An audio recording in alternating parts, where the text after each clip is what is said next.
Takže už jsme na cestě do Prahy. Myslím si, že tam budeme za nějakou hoďku a něco. Teď jsme vyrazili. A vy totiž nevíte, jak to bude s tím videjkem. Tady to musím trošku přerušit. Sorry, že tady skáču do tohohle záběru, ale je potřeba vás na to připravit. Prostě realita je taková, že nestihla jsem prostě oběhat všechny lidi, nestihla jsem všechno, co jsem chtěla, takže musela jsem vytáhnout plán B, tak abyste o tom věděli. Vy uvidíte záběr z té Prahy, je toho fakt maloučko, pak uvidíte střih na stream a na streamu to doděláváme a ještě to budeme dodělávat soukromně, takže prostě v tomhle videu uvidíte živý průchod, uvidíte streamerský průchod a můj vstup doma. Takže jelikož už první video bylo docela chaotický, tak je vidět, že v tom duchu pokračujeme. Yep. Je to tak, ale aspoň vám to předám, aspoň se to děje a nenechala jsem se tím nějak odradit a nezahodila jsem ty záběry a prostě to doděláme. Já už vím, jak ta husa je z 80% hotová a je to masakr. Je to fakt brutální, máte se na co těšit. Takže očekávej, že teď bude vstup mě v té Praze s vámi s diváky. Ta Praha byla fakt úžasná, sraz byl dokonalý, bylo skvělý podepisovat svůj vlastní merch, bylo skvělý si s váma dát fotky, objímat se s vámi, povídat si s vámi, děkuju moc za dary, který jste mi dali. Všechno bylo skvělý, fakt to bylo úžasný, fakt ty kokos, nemám ani jednu fotku, protože prostě jsem si jenom užívala přítomný okamžik s vámi, s diváky, se streamery, bylo to fakt super, fakt vám děkuju za tohle příležitost, bylo to fakt fucking amazing, fakt díky moc. No a po tomhle z toho vstupu bude streamerský vstup, kde uvidíte, jak s tím pokračujeme. No a pak tu budu zase já a budu to dodělávat. A pak bude finále. Paráda. Takže si to užijte. Jak říkám, z té Prahy je toho méně. Byl to můj první takovýhle sraz, takže vlastně se ani nedivím, ale i tak jsem vděčná, že vlastně něco je. Tak si to užijte. A já jsem za chvilku v tom videu znovu. Tak abyste byl v obraze, já vždycky s těmi lidmi, se kterými budu chtít udělat ten obraz, tak jim nejdřív řeknu, o co jde. A jejich odpověď si pak natočím. Takže jsem si to šla usnadnit. Původně jsem myslela, že já řeknu otázku: čau, vítej u mě na videu. Mám tady pro tebe obraz, chci ti to ukázat, ukážu to tomu člověku a potom vlastně počkám na jeho odpověď. Ale uděláme to tak, že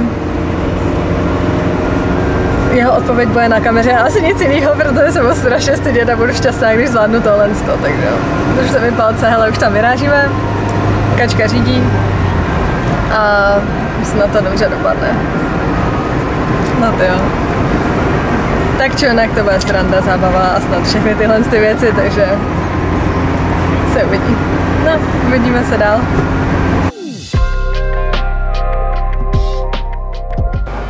Tak. Mohla bych tě poprosit, abys mi řekl, co bychom tam dokreslili?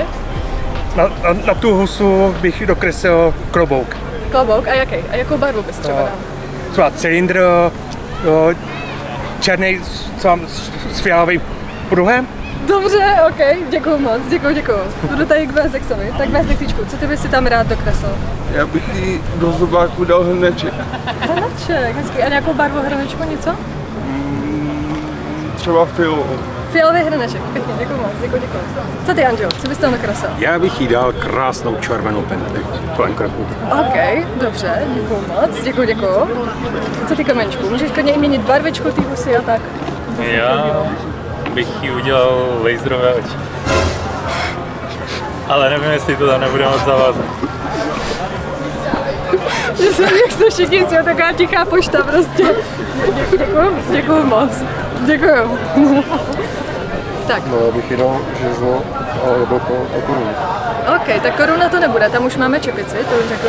Jo, tam dohromady takhle, jo. Tak bych dal žezlo, kladivo, dobře. Kladivo ne, chci říct jablko. Děkuju moc, děkuju, takže žezlo jablko, děkuju převelice. Ok, tak zatím máme tohle, děkuju moc, takže pak. Pak s tou kamerou tady na tom straně. Ne, smíkejme tenhle. Smík ten je doma. Kamarád pořád, tak to musím opatrně brousit na tohleto. Já tam, to jsem si ke straně prostě 50 let starý síklo, toho člověk říká, pojď ty ho, ale to jelo. Vítal jískry, jak je krásně ostrý. Tak. Takhle, nebo to mám udělat? Jo, je to takový, že bych ti to zkusila ještě dotáhnout, co myslíš? Klidně můžeš, klidně si s tím můžeš vyřešit. Takže To tam máš. teď jedu někdy... A jak se ti líbí Mikča? Je super. Ne. To je boží. To je staré časy Pepka Námořníka úplně Jo, ten jo, styl. jo, jo, jo, jo. Ano. Ono to totiž je vyloženě styl rubber. Ale na to, že za to... Tak jsem ho chtěla využít podle svého a jsem za to moc ráda, že to takhle dopadlo. Tohle je originální. Ono se to stejně vcucává, vidíš, že snažila jsem Jo, se jo, stejně. v pohodě, v pohodě. Tak Já vím, že tam je, chápeš? Tak ty. Jsem jako úplně první, jo. Úplně první. Ano, klidně. Jako vepředu je místa dost. Já se tam nenacpu, jakože. Protože ta lavička není jako rovná, že jo.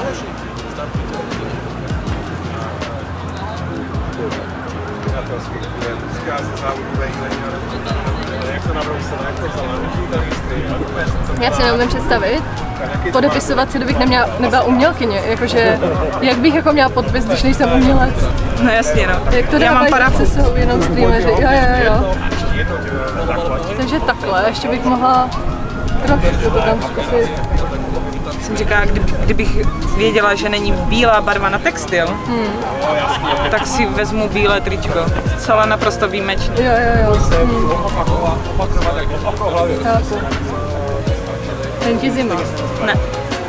Já se otužuju, takže já jsem úplně ready. Jenom nesmí být spocená.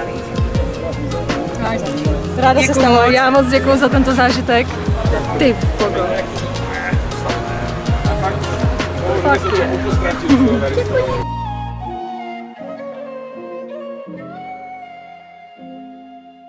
Takže hele, je to husa a diváci IRL na tom srazu, tady mám rukavičku, mi říkali, co do ní namalovat. Takže už nějaké věci jsou zabrané, já je tam přidám, já je tam naskicuji a od vás budu chtít, abyste mi ještě ten obraz dotvořili. Jo, vy už to znáte, tak já vám tam rychle ukážu, co už tam je, použiji na to jinou vrstvu a skicu. No, společně ho pak dotvoříme, ráda bych tam udělala i pozadíčko, barvičky a tak dále. Mačka, ano, prosím, velci traktořičku, vítej na streamečku, krásný den ti přeji. Ahoj. Takže jedna odpověď je cylindr. Ty kokos, jsem v životě asi nemalovala cylindr, takže já ho tady jenom tak lehce naskicuji, že tady má být cylindr a má tam být i fialová stuha, jestli se nepletu. Takže tady zatím jenom skica cylindru, abyste věděli, že ten je zabran. Tak, pak si pamatuju, že má mít v zobáku hrneček, fialový hrneček. Tak to je taky docela dobrý náser, tak ten tam takhle taky dotvořím. Když teď to vypadá trošku víc jako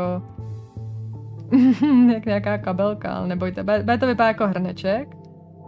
Pak vím, že má mít červenou stužku na krku, tak taky dáme červenou stuhu, jakože, to si taky pamatuju. A pak jablko a žezlo v ruce, teda v těch křídlech. Tak žezlo, jak to vypadá žezlo. Já tam prostě něco namaluju, aby to vypadalo. A jablko jako zlatý jablko. No to bude spíš jako takový drahokamové. No a laserové oči. Tak ty jsou asi úplně nejvíc v číči, no. Nevím, laserový oči, prostě představte si, že má laserový oči. Takže tohle je prosím mých diváků z IRL srazu, co by si přáli, aby ta husa měla. Na vás je teď vymyslet, jestli bude mít nějaký botičky, jestli bude mít nějakou barvu zobáčku, jakou bude mít barvu vlastně svýho peříčka, pak jí tam dát nějaké pozadíčko, jestli za ní třeba uděláme nějakou věž, nebo slunce, nebo mraky, takže cokoliv vás napadne k té huse, určitě pište. Tohle už je tam dané, to je nadané a na videu by to tam lidi dali. Já bych dal té huse auru svatozáře kolem hlavy. Lodičky jako botičky, nebo hele, mám jí tam prostě udělat tyba nějaký parník. Dalmatinový husa. Ok, El Potato. To zní dobře. Správná husa musí být ozbrojená, takže nějaká pistole by byla na místě. Nějaký hrdinský znak na hrudník, ok. Hrdinský znak na hrudník. Líbilo by se mi, kdyby měla nějaké krásné kraťasy, nebo takové ty Monterko džíny, nevím, jak se to jmenuje, teď ten kus oblečení, ale jsou to džíny a mají ty ramínka nahoru. S tím výrazem, jaký má, bych čekala nějakou kérku. Mašle, mašly, ok. Dobře, dáme mašly. Zkuste se teď zaměřit na pozadí, jo? Hele, máme ji oblečenou, má badge, má tetování, má cylindr, má všechno. Pojďme ještě jako vyřešit teď jako pozadí. Cirkus! Wow, ok. No s parníkami na nohách by mohla mít blízko vodu, alebo nádobu s vodou v cirkuse. Aha, to už zní lépe.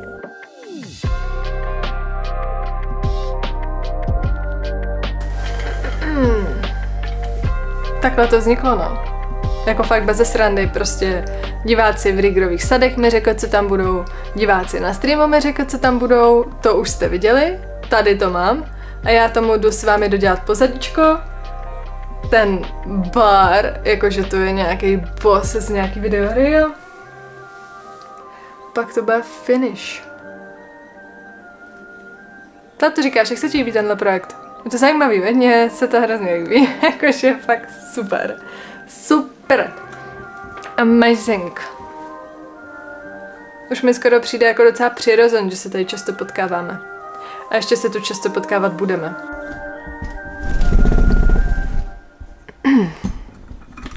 Pa, pa, pa. Ují. Kačenují. Tak jo, já jdu na to, hele, jdu si pustit hudbu, takže u toho mě neuslyšte. A já si jdu pustit... Já, ty vogo, teď ujíždím na 2 dny, nevím proč, na Big City Life od Matafix. Yep. Takhle jsem stará.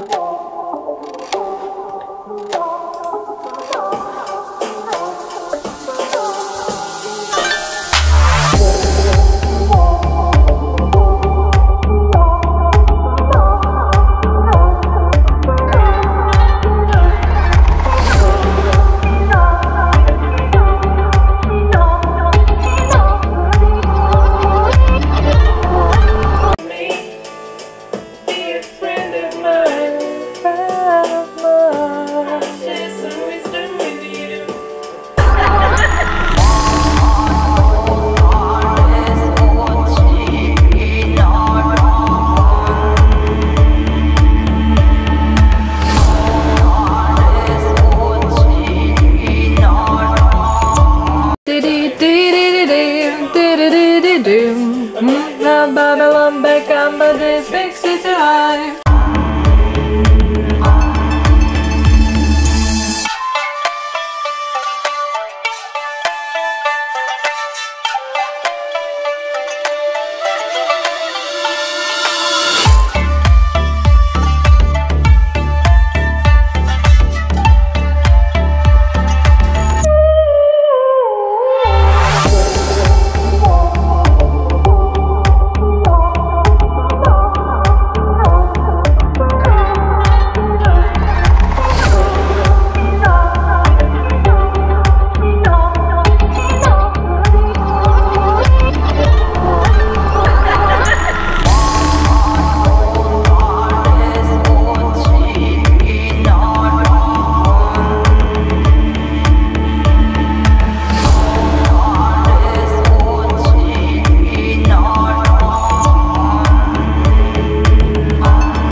Chápeš to? My to máme hotový. Byl to přes týden, možná 14 dní dlouhý projekt. Vy to dostanete sice asi v takových 30 minutách, ani ne 15 minut tady, ale je to Hotový, já už to mám hotový, tady to můžete vidět. Tank. Tady. Je tam husa. Je tam pozadí. Jsou tam všechny věci. Udělala jsem to jako, že to je fight vás s tou husou, protože to je prostě takovej prostě boss. Pojmenovali jsme ho Hugo. A to je všechno. We got it. Máme to. Zvládli jsme to. Vzpomínkový art, který je naprosto šílený, vůbec si k němu nedávám nic, že to je ze mě. To je prostě z diváků, já jsem naprosto v pořádku. Vtipku. Ale bylo to společný, prostě neudělala bych nic, co bych tam nechtěla. Jsem ráda, že to takhle vypadá, že to takhle dopadlo. Díky moc, že jste byli u toho. Dejte mi vědět, prosím, dejte mi vědět, jestli byste chtěli víc takových videí, víc takových záležitostí, víc mě ve světě, protože i to pro mě znamená, že budu posunovat své hranice a vlastně overall mám z toho skvělý zážitek. Konec konců prostě no, za mě to skvěle dopadlo, no. Ty píďo, to je fakt skvělý, jakože. Fakt dobrý. Díky moc, že jste byli u toho, dejte mi like, odběr a budu se těšit zase u dalšího videa. Bye.